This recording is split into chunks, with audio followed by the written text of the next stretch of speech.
Welcome to the No More Dead Friends podcast. I am your host, James Evans. We are not affiliated with any 12-step fellowship. If you are interested in meetings, please seek out a local 12-step meeting in your area. If you or a loved one is struggling with addiction and think that you might need treatment, please call 858-790-1937 to see what treatment options are available to you in your area. If you are having a medical emergency, please dial 911.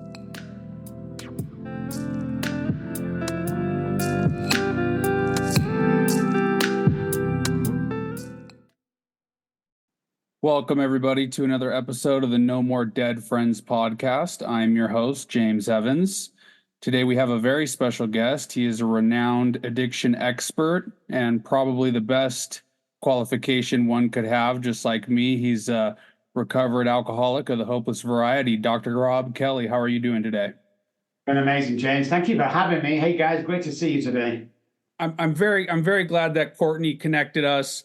I was able to dive a little bit into some of your content. I really love your approach to addiction, getting straight into the solution, figuring out the problem, and addressing it. I feel like there's a lot of different approaches. I come from kind of a big book thumping crowd, kind of a more, you need to do the work, we need to get into the solution. And that's what worked for me. I didn't really do too well in the whole kumbaya, let's hold hands and try and make everybody feel better and we're going to love you till you can love yourself kind of aspect. And so I'd like you to just talk a little bit about your approach, what led into, essentially learning that there is a solution and that's what we need to address right away. So, chronic alcoholic, guys, and lost everything, usual stuff, homeless. I just knew, for me, our approach is different because it's not traditional. We don't concentrate on the alcohol. Alcohol has 1% to do with alcoholism, the same with drugs, cake, food, sex, porn. It's all driven by childhood trauma, but the real trauma, not the ones you hear therapists say, plane crash or anything like that. So we studied the neuroscience behind addiction as a whole and childhood trauma and depression. It all seems to wing into each other. We found that 3 parts of the brain differ from anybody else with certain addictions, especially alcoholism, and that there was a better way to do it. So the only way we found was the family is very important to come on board. And I don't mean in treatment centers of they get the family once a month and the wife tells the husband how bad she is. That's bullshit, man. Everyone in that house has their own trauma. And what we found is wives living in a household where the alcoholic is out of control, there's violence, there's alcohol, and a soldier coming back from Afghanistan, the PTSD was exactly the same. They've shown so many tendencies. So when we introduce the family into this program, which is a must, we'll not take the patient on unless the family comes on board, the success rate goes up by 42% alone. So we have a success rate of 97% over 30 years with 8,000 patients. We're the guys that you need to prove to us that you want to get well. We don't do, you can't write a big check to come on board. You've got to be fully invested in this program. And we use lots of tools like brain spotting, neuro-linguistic programming, psychology, 9D trauma work, which is headphones, to get people well. And we truly believe, you can fully recover from whatever you're going through when it pertains to addiction or childhood trauma or depression, 100%. I don't go to 12-step meetings anymore, and I don't identify as an alcoholic anymore because I'm over it. I've recovered from that bullshit, and I've got on with my life, and that's what we teach and believe in. I love that, and I love that the sole focus on the family, because addiction's a family disease. Alcoholism is a family disease. And so many times in my experience, I've been sober for coming up on 8 years here now. And so many times I'll see people get out of treatment and then they feel like they're walking on eggshells around their family because, this person might go into treatment for 30 days and focus on themselves and their trauma.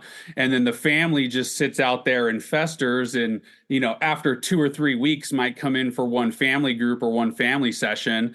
But it's basically just like a moment for them to just address some stuff before the client goes home. And so many times it's like, you have the family that's waiting for the other shoe to fall, and then you have the person, the alcoholic or the addict, who's walking on eggshells around them, trying to prove, yes, I'm still sober, yes, I'm still clean. Why don't you guys believe me? When their track record and the trauma that they've caused in the family has shown that it's the opposite always. So Always. I love Yeah. that, it's I so agree with you. important that it's focused on that, because mothers have the trauma, moms, they have to sit and worry about their kid, their daughter, their son who's out there on the streets and doing whatever and having sleepless nights, and we're clueless of that. I was clueless of that. I'm sure you were clueless of that. Yeah. And I was devastated when I found out.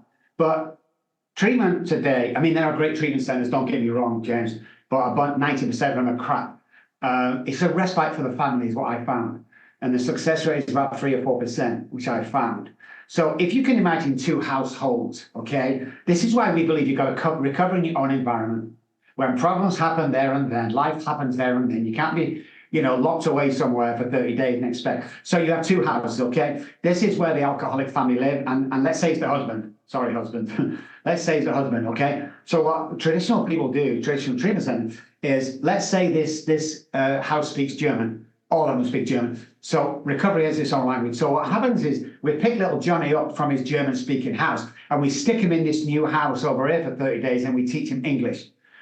When we finish, we pick him back up, we stick him back in the German-speaking house, and guess what's going to happen? It's going to start speaking German again. So unless we re-educate these guys as well as this guy, if we re-educate them all together so they're on the same page, up goes the recovery rate. Because, again, it's not about the alcohol or drugs or cake or food. It's not about that.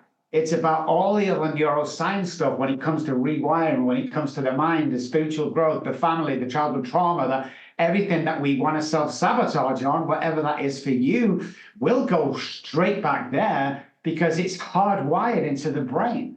So if you come from a dysfunctional family, there's a good chance you will repeat that and go on and on. And the tests we've done is like, little Jenny in a house that sees dad coming home most nights, drunk, ends up in a fist fight with mom. She learns a couple of things. First of all, she learns to listen to the key in the door.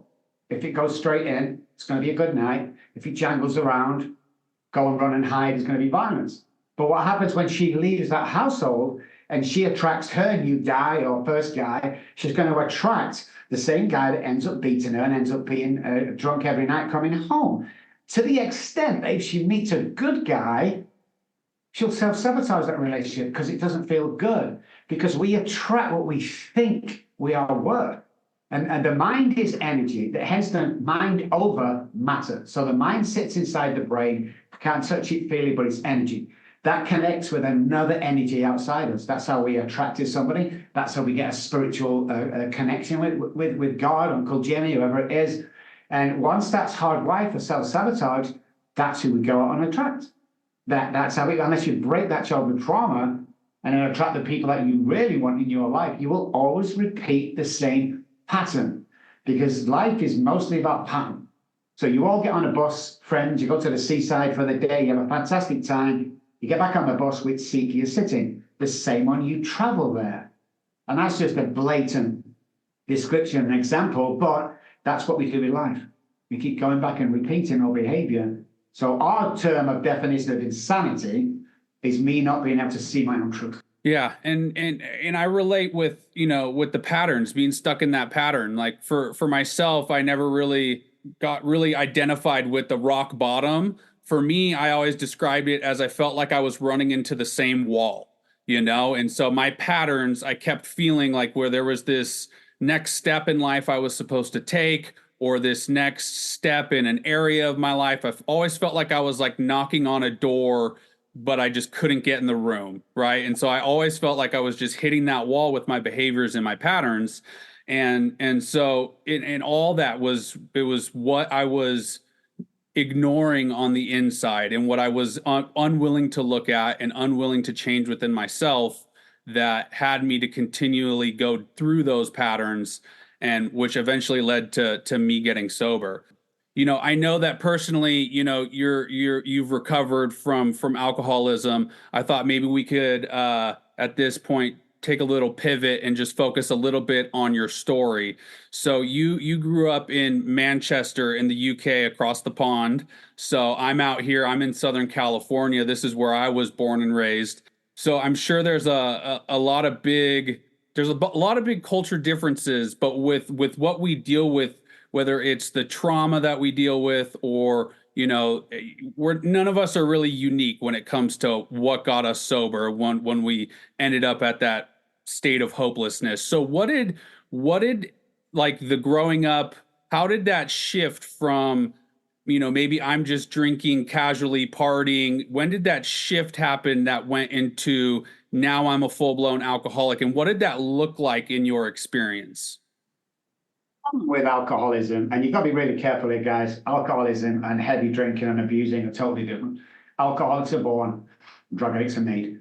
End of story, by the way. For me, I grew up in a culture on what we call the council estates, you guys call the projects. Very, very rough, fighting every day, rough area.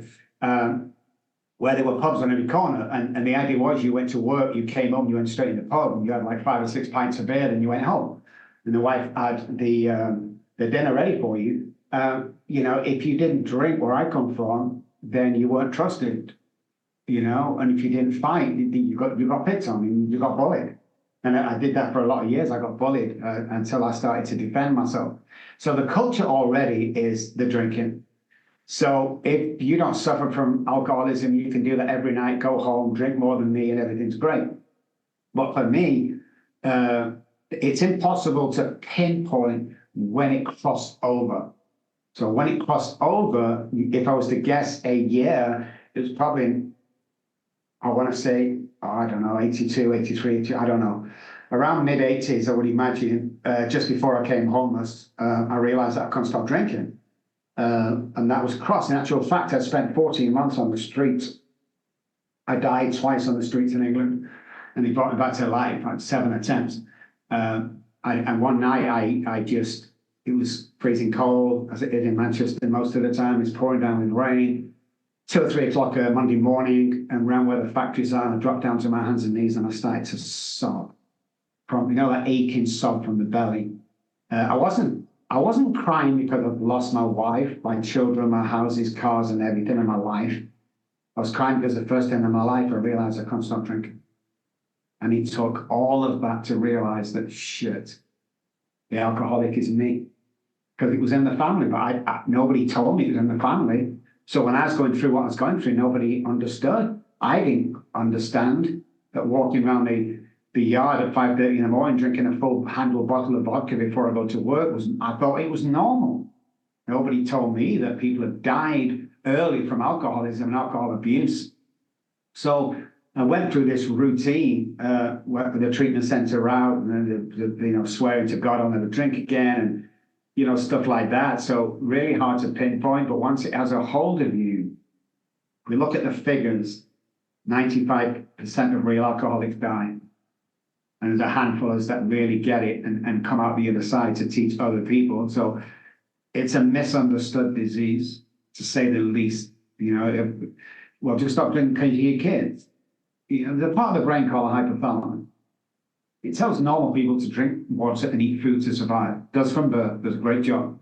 My babies cry or hand down the mouth when they're hungry. The brain is telling the baby to drink water. Doesn't know it then, but it's screaming out for nourishment.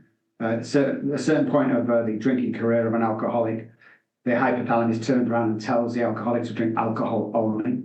And that's why we can go days or weeks without food or water. And there lies the problem. That's why mostly it's called a disease, because we don't have a choice. Like we don't have a choice whether we have cancer or not. We don't have a choice whether we have heart problems or not. We don't have a choice whether we drink or not.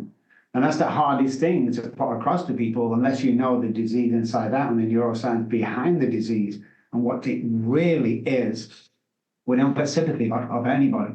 And we're left outcast, abandoned, like I was on the streets. Nobody understood. So when I came off the streets, and again, 97% of people on the street in England die. So I was one of the 3% that got off. I swore for the rest of my life, and I was 28 at the time, I'm 62 now. The rest of my life I'd spend working with families and people who struggle with mental health. Not even addiction or alcohol. No. When I first started this company, really started when I came over 18 years ago, 98% of people that we took on were alcoholics and addicts. Now there's 3% alcoholics and addicts, and the rest is all childhood trauma and mental health. That's amazing. Amazing. Yeah. And, it can be really difficult to get people because, addiction and alcoholism, it's something that everybody feels very passionately and strongly about, but only a certain percentage people are armed with the facts and understand what they're dealing with. And it seems like the greater number of people that feel some type of way about it are completely misinformed, or not necessarily misinformed. They just haven't been properly educated yet, or it wasn't anything they ever had to deal with. They might be able to go through a period of time where they're heavy drinkers. They might have done some cocaine or this or that for a little bit, but then when it was time to stop and get on with life, it was easy for them to stop and get on with life. Or it was still easy for them to make their appointments and show up for things in their lives. And when they see somebody who might have kids, yet the kids aren't as important enough for them, or anything like that, it doesn't make sense to them. So then they go down the you're a deadbeat, you lack willpower and all these things. It's so important that people understand that, yes, taking that first drink initially once upon a time may have been a choice, but what happened from there on out was not a choice, and with some people, they might hold on to the ability to choose longer than others. But for a lot of people, at a point, they cross that threshold. For many of us from the beginning, we basically, you kind of said it yourself earlier to me, the first time I altered how I felt like I found the meaning of life. And from that moment until I got sober, that is all I wanted to do. Right. And so, for many of us, immediately we lose that ability to choose. But so many people just don't understand because they haven't lived it. And then they haven't been properly educated to where they just think, why aren't you like me? I think that's where we go with it. I mean, it's still in the closet. It's still a dirty disease that nobody has admits to. I work with a lot of, high-profile people, and none of them are going to admit it. If one of them would save a lot of trouble bringing it out. But again, it's looked down as disdain and, still a behavioral problem. Alcoholism is not a behavioral problem. Okay? It's not. You can't drink yourself to become an alcoholic. It doesn't work that way. Now, you can take enough drugs to be an addict with the addictive personality. That's why 90% of people that come to us with a heroin problem started in the doctor's office. So that's how we decided or did our research around alcoholics and drug addicts, is the addictive personality, but they both show up the same. So yeah, unless we break that chain and educate more people, it's going to keep going round and round and round. And here's the deal. Everybody knows somebody who suffers from alcoholism or addiction. And if you don't, it's probably you. Very likely. Yeah. And I wanted to touch on one part of your story there that you briefly touched on was the a lot of people call it either a moment of clarity, that falling on your hands and knees and praying, asking for something that's out there to help you. I know for me personally, there was a lot of times where I believed truly that I wanted, or at least that I thought I wanted some help. But for me, like the aspect of truly surrendering was really what to me took away the power, right? When I finally surrendered and I threw myself out there and I prayed and I just said, hey, whatever it is that's out there, like I can't do this on my own. And I asked for help. And it was like from that moment on, it was removed from me. And so for you, I know you had mentioned being on the streets and praying for forgiveness. Have you been sober since that day? Did you experience relapse? Was there a period of back and forth for you, or have you been essentially sober since that day? No, there was lots of relapses after that because obviously I'd come away from what I was supposed to do. And the more we got into neuroscience, the more I realized that if I keep doing this, there's always going to be a relapse. So plenty of relapses after that. But yeah, the spiritual awakening was crazy. And the John story that everybody asked to be told was incredible. But, life takes over and complacency takes over and ego takes over, especially when you're in my industry. So there's been 3, 4, 5 relapses since then, which we're believers in. Don't count the days, make the days count. A sponsor of mine with 30 years sobriety raped me when he's supposed to be taking him out and take me through the book, and he gave me sleeping tablets in my coffee. So time, it doesn't mean anything to me.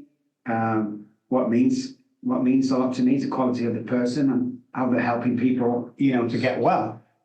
So yeah, it wasn't always boom, that was it. I'm great now. There was still a lot more teaching for me to be done, to go out there and still, suffer losses and stuff like that. But as you go forward, you get stronger, and your pathways pertaining to sobriety get thicker and thicker, and stronger and stronger, and the less you come away from the self-sabotaging your pathway. So as long as we keep in our routines and do our daily stuff every single day, which is basically just getting a pattern and sticking to the pattern so that the neural pathways don't split off into self-sabotage, is the key.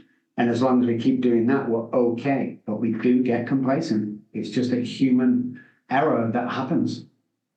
Yeah, and it can happen to anybody. It can happen to anyone at any time, right? And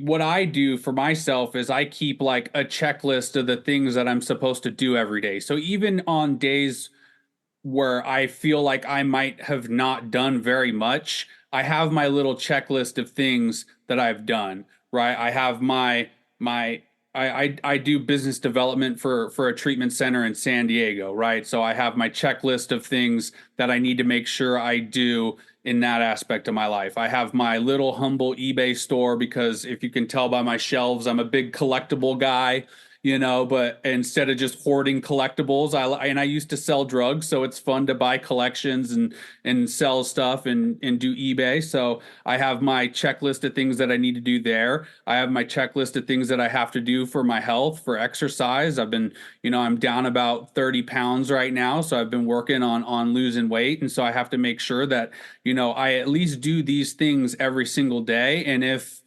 there was a 6-hour period where I wasn't feeling it and I didn't do much, at least I did the things I need to do to keep me moving forward today, because it's so important that you talk about time not being the most important thing, right? And I fully agree, right? So I remember having I'd say about 9 or 10 months. I was just coming up on a year. I got sober in August of 2016. So this was probably like June of 2017. I was living in Colorado at the time, and I went on this recovery camping trip.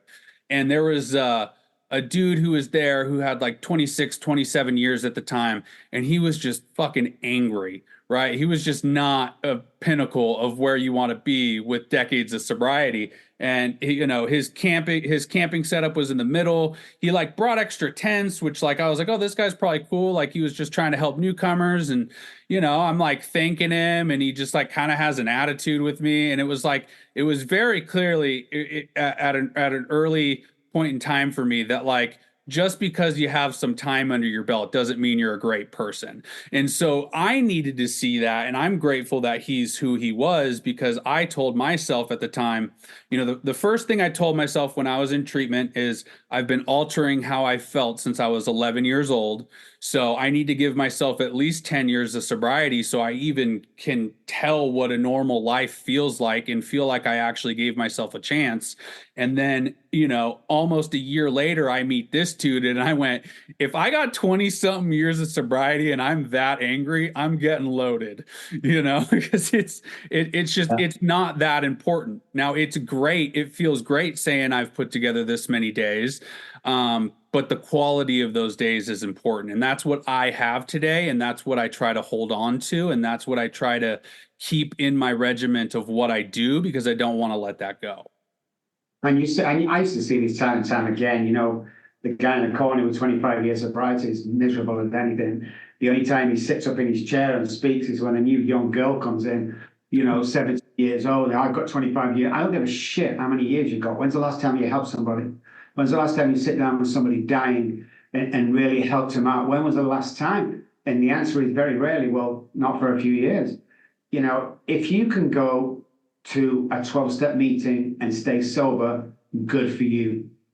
But with my disease, I could not do that. And part of that is giving back and helping. You know, if you can constantly doing that, I bless monetary somebody every day when I leave the house. I compliment 3 people. 25% of this multi-million-dollar company that I own is pro bono to give back. I give $150,000 back to the needy every year. That's what I'm talking about, you know, because I believe in God. You know, I believe God saved me. And here's the deal. When I go to my God and I knock on the gates and he opens it up, you know what he's not going to ask me? How big my car was and how much was my $1 million house worth. It's going to ask me, how many people did you help, Rob?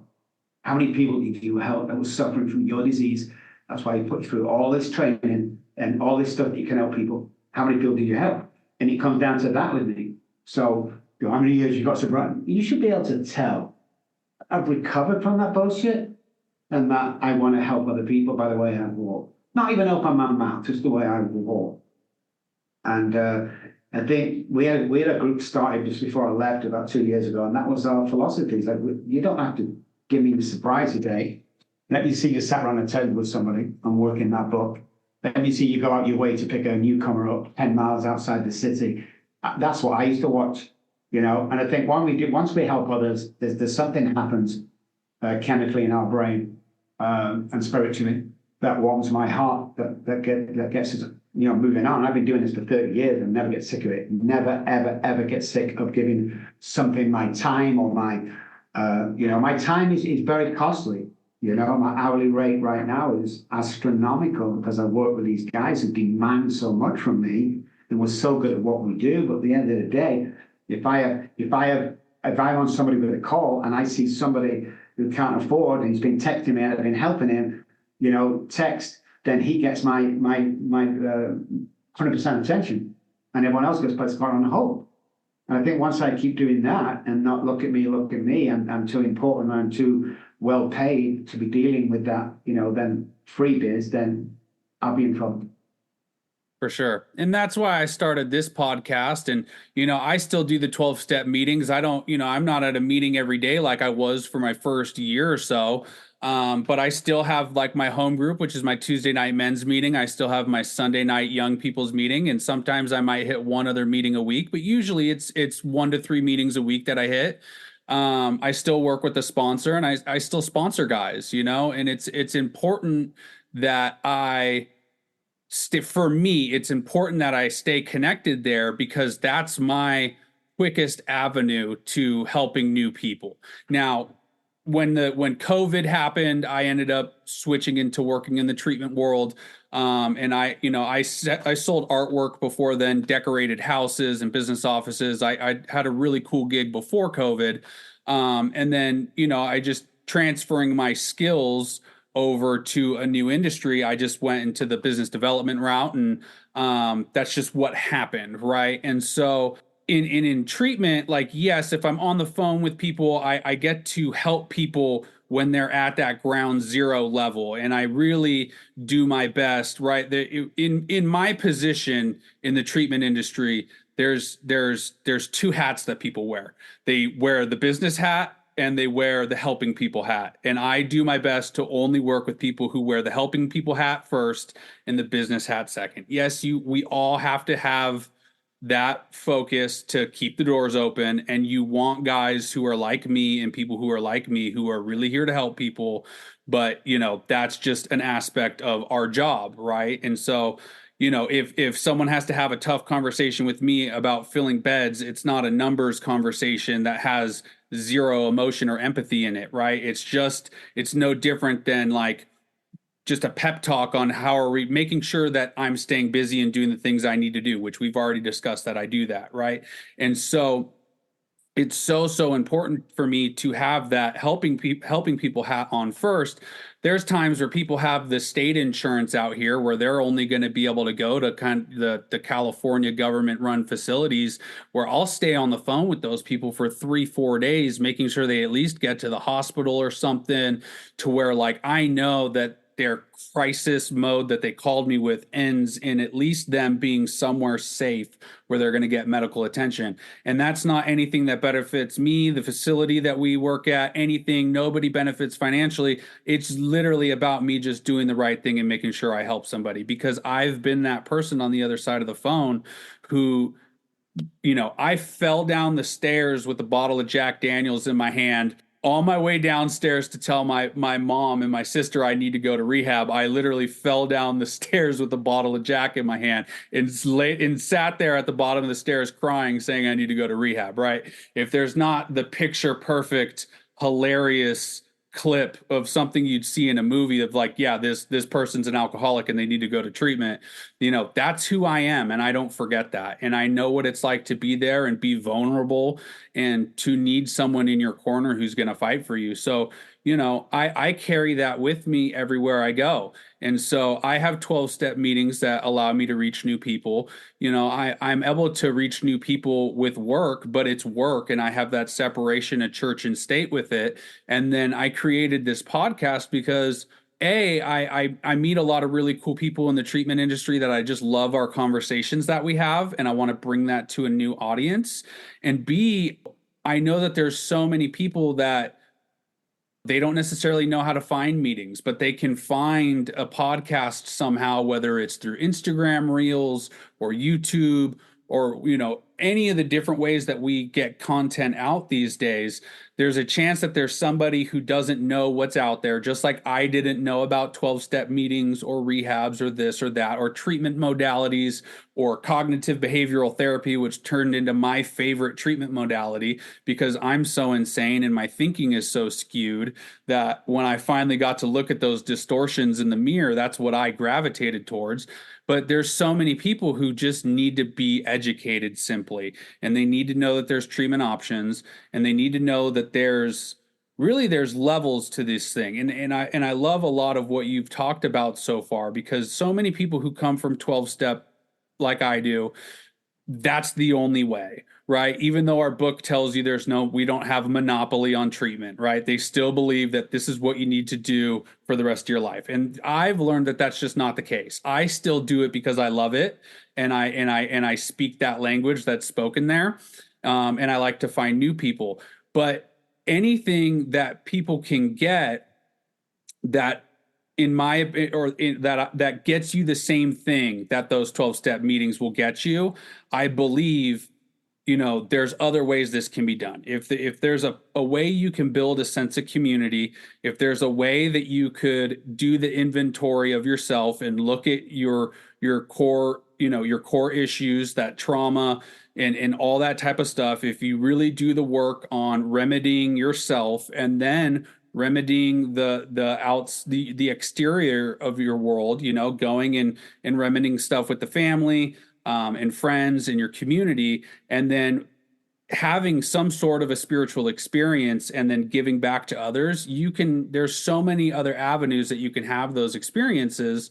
And whether it's modalities in the sense of what you guys do, right? You guys might have you guys essentially have a very streamlined professional approach to what these people are getting when they go to meetings. And then, like families can do Al-Anon or Nar-Anon. And, it's just, that's the extremely bare bone, low budget version of an approach where you're really addressing everybody, right? But so many people don't do it right. So many people don't, so many families don't even know what Al-Anon or Nar-Anon is, right? And so I just really love that, people know that there are other avenues out there for them to get help that is not just you need to go to meetings and you need to do this. 100%. Yeah, definitely. So our audience can understand, right? I know you guys do like the brain spotting, the brain scans. What exactly are some of the treatment approaches that you guys do when working with somebody? So like if I was calling in and I was going to start with you and I'm on day 1 or day 2, what is your approach and how exactly, what does the process look like when you're starting fresh with somebody? It's you have to have an assessment first before you come in here. About 80-something% fail that assessment, so we don't take them on. I was the guy that turned Britney Spears down for $1 million about 8 years ago because she wasn't ready. Next thing, she goes down and shaves her head in the paper and all that crazy stuff. So we're very particular who we take on. So the assessment is first, and then most of our 90% of our work is telehealth. So there is a process of 1 hour a day, plus check-ins, plus homework, plus accountability, and we basically reroute neural pathways and get rid of the trauma through brain spotting, neuro-linguistic programming, psychology, 9D breath work, all these tools that we use to reroute. So it's a very loose 90-day, 1 hour a day program that after 90 days can continue to 100 and 180, depending on where you are when you finish. The family has to come on board from day one, so they do 2 days a week. If they don't, and we work on their trauma. And we will get the wife coming on many times and go, well, this is not my problem, it's his problem. He just needs to stop drinking. And then we go, well, it's not about him, it's about you. You know, well, I have any trauma. Well, tell me this. Why have you let your husband come home and beat you in front of your children most nights because he's drunk? And they're the crux right there. They start crying. It's like everyone's in that house is suffering from trauma. So everyone needs to heal from that trauma. So it's pretty intense. If you're not in the state, then I visit you every 3 weeks. And then you have sober coaches and stuff that will take you out daily. But it's a pretty complex program that's been put together over the last 20 years since I've been here. So yeah, it works. We're very proud of it. Yeah, we continue to go and conquer. We have 5 offices around the world. I've got about another 4 years in this industry. I'll be 65 and I'll be walking away, leaving it to my guys to continue to run and leave a legacy for us. Amazing. And where are you guys? Where's your main hub? Where are you guys based? San Antonio. Yeah, San Antonio, Texas is where I am. So we have offices here. We have offices in Dallas, Texas. Then we have offices in Manchester, United Kingdom, Switzerland, Spain, and we just opened another office in London. So that is 6 in total right now. All Italian. We have offices in each one. So 5%, 6% is in person when they come in. But yeah, so we're really pleased. We keep busy, you know. Amazing. And for you, what led to the focus on the trauma? Like what was kind of the lesson for you, or where did you really learn that needs to be the focus? I was outside a liquor store while I was homeless, and I was going into DTs. I was shaking, couldn't speak. My body was shutting down. It was about 5:30 in the morning. I'm in a vest, a pair of shorts, and a pair of flip-flops. It's snowing, and I'm sweating profusely. The guy knows me. He knows I need alcohol. He opens the door at 5:30. I shuffle in. He closes the door quickly behind me. And on this one occasion, for whatever reason, I couldn't overcome my hand and banging headache. And I put my £10 on the counter. He put the bottle on the counter. I grabbed hold of the bottle, and this is what happened. The shakes went, headaches went, mood changed. And I looked at the alcohol and looked at the guy, I looked back at the alcohol and shit, it's not about the alcohol. So I knew there was much more involved. And then we started to study patterns. And then we started to study repeated behavior from enmeshment and learned behavior. So many years ago, and it's been done thousands of times, I'm sure, but we wanted to see how powerful learned behavior was. So we got 1,000 fleas and we stuck them in a huge mason jar. We put the lid on, we punched it hole, and we left them for 3 days. Now, fleas can jump 3 or 5 feet in the air. When we took the cap off after 3 days, not one flea would jump higher than where the cap was, which we thought was brilliant. But when they had babies in that jar, the babies wouldn't jump higher than where the cap was, and they'd never even seen the cap. There lied the trauma and the repeated behavior from parents. So then we went back and we studied trauma. Like, babies are born with 2 fears, the fear of falling and the fear of loud noises. That's all the fear for. The rest is man-made. Which your father gets home, if you don't do this, da-da-da-da. So it's all fear that's driven. So from that fear, because there's no handbook with a child, and this is not parents' fault, this is no one blaming each other, caregivers or parents drop the ball, and things happen to us because of it's shit. It was just the 60s, 70s, 80s, and 90s, and when we were growing up, that affects us today. So then we started to study people who have a blatant self-sabotaging streak. like going for that job, but just before they get to the interview, they leave it and go home. They have a pattern of that. We trace them back, and we found out the father did exactly the same, and his father did exactly the same. So it's that trauma that was brought down the generation. It's like illnesses. Alcoholism is the only illness you can pass on. The predisposition from father or grandfather may skip a generation, but every other illness in the body is not generational. You can't pass heart disease down you can't pass growth, inflammations. You can't pass it down. It's all about the methylation of the food and the protein that we're getting, and our father and father's father ate at that time. You eat the same. So if my body can't metabolize potatoes, let's say, and if it can't metabolize that potato will cause a heart problem. That's what it is. So if you change your behavior, your patterns, your food, as you go forward, things will change with your health. And the other thing is lack of oxygen. The presence of oxygen equals a lack of disease. Every disease in the human body, cancers, growths, inflammations, grow in a hypoxic area of the body. So we only breathe between 30 and 40% of our lung capacity. One of the reasons we feel so good going to the gym or going for a run is not the exercise, it's this. Between the exercise, we're getting the oxygen in. So a couple of things we have our guys doing is 20 exaggerated deep breaths in first thing in the morning. One of the reasons why nobody's woke up laughing in the morning is lack of oxygen.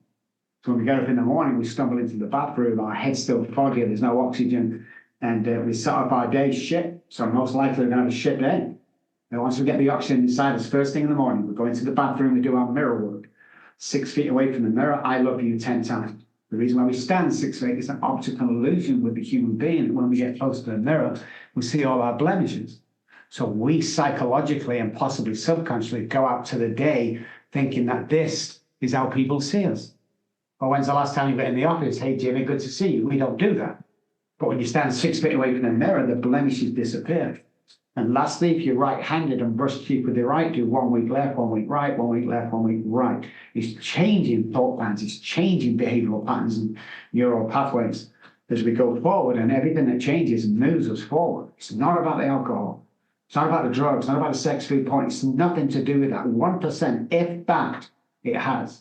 I never had a drinking problem, James. I had a thinking problem. Yep. The way I thought was broken. So if let's say the basal ganglia, for instance, it's our repetition, strengthened, confirmed part of the brain. So the more I do something, the better I get it. So a pilot needs 10,000 hours in the air before he can fly a commercial. And if you can imagine a clock face, all it does is it repeats itself. While driving a car, when we first start, it's hard. The more it repeats itself, now we can reverse down the driveway, say hi to mom, talk to the girlfriend, and text the wife. All at the same time, because it becomes second nature. Okay, the basal ganglia of the alcoholic is broken around 10. So we start getting sober over 12 o'clock, and then 10 after we get the job back, then half past we get the wife back and the kids, and then 22 we buy that new car, and at 10 to bang, we self-sabotage. And nobody can give you a reason. We give you 1,000 excuses, but no one reason why we do it is because it's at a default that's passed down with alcoholics from generation to generation, that you will self-sabotage at that point. And unless that's broken, you will always relapse. Always relapse. And then you've got to bring in the trauma from the amygdala. Basing back to, it can't be trauma of today. It has to be trauma from our past that's given me the behavioral measurement syndrome that I had to repeat that behavior to get the end result. So it has to be childhood trauma, but then we went back and there was one instance. It's what alcoholics and addicts hear things different. Okay?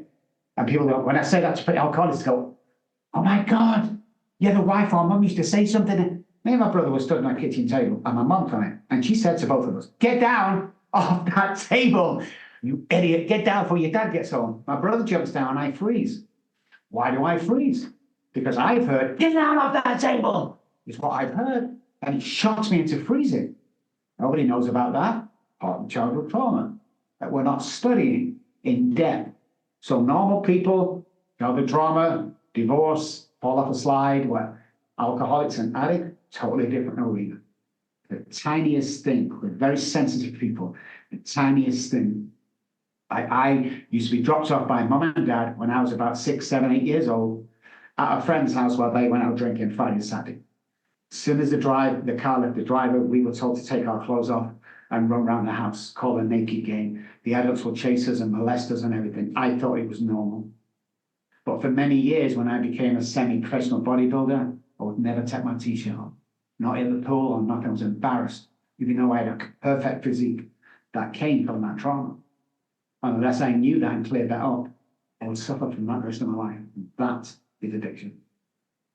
Yeah. And and I identify with that, you know, and I never had, you know, anything like that happen to me, but there were definitely some just trauma that I had, you know, had from when I was younger that I carried with me. That when it, you know, until I was able to address those things, you know, it's what kept me in that cycle repeating itself.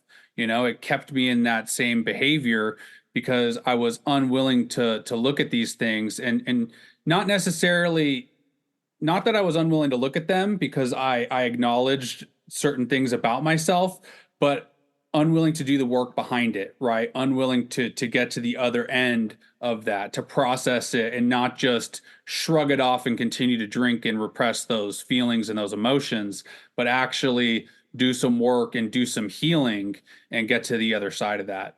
So, you know, we're getting a little close on time here. What is something that you would, if you know, if there's somebody who's listening right now and who is actively drinking and they're thinking about, you know, sobriety and getting sober, what is like a message of hope that you have for somebody who's yet to take the jump into the recovery journey? What is a message of hope that you have somebody struggling with either alcohol or drugs? First of all, everybody can recover. Unless you've got severe brain damage or something, everyone can recover. Don't let anybody tell you different. That's not true. They keep you in that cesspit, you know, it's an alcoholic, it's now, get rid of that, okay? And secondly, start dialogue with somebody. Start dialogue with somebody away from the norm, an educated person who, when I say educated, I mean pertaining to the disease. AA meetings will never keep you sober. You have to understand that, guys. It's a place where you can mix with other people or bear witness. The book says that are still suffering alcoholic, you can never keep you sober. So get into that book or get hold of a good therapist or friend who knows what they're doing, because it's not a death sentence. It really is a start of a new life. So alcoholics are the only kind of people, and I say alcoholics and addicts, I mean, all both the same, just a mouthful. Alcoholics are the only people that get 2 lives in 1 lifetime. So the question is this: how fucking bad do you want it? It is a disease. You can't share how bad you want. So step over to this side, man. You know, step out of the disease and into the solution. And you probably heard that before, guys, but find somebody that you want to be like. Monkey see, monkey do. I was in Dallas, and I told my Dallas friends I'm thinking of writing a book. Well, they laughed. And I called them and said, "Don't be stupid, Rob. Can't write a book, you're not an author." I never wrote a book. I moved to San Antonio 4 years ago. I said to my new friends, I'm thinking of writing a book. And they were like, "Oh my God, you've not got any books out there? What's wrong with you? You need to..." I wrote a book. Show me your friends, I'll show you your future. Come away from the people you're mixing with right now because they're keeping you in that fucking disease, man. You need to step out of that. And listen, it's not about you. It's not, this is about people dying on a daily basis while you're trying to get your shit together. This is your wake-up call. Right now, you're a leader. People are waiting for you to get well. Otherwise, you'd be dead by now. How many times should we have died, guys? We're still alive. What's that all about? Because you've been chosen to do this shit.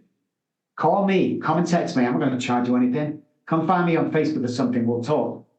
Actual facts, if you're in the place that James and I just talked about, if you're in a place of really down, you might be stood in a broken down apartment, the wife's left, the kids have left. If you're thinking of committing suicide or anything like that, and you're at your lowest, 214-600-0210. This is my cell phone. It's not my secretary, that number. It's not my work. It's my personal phone number.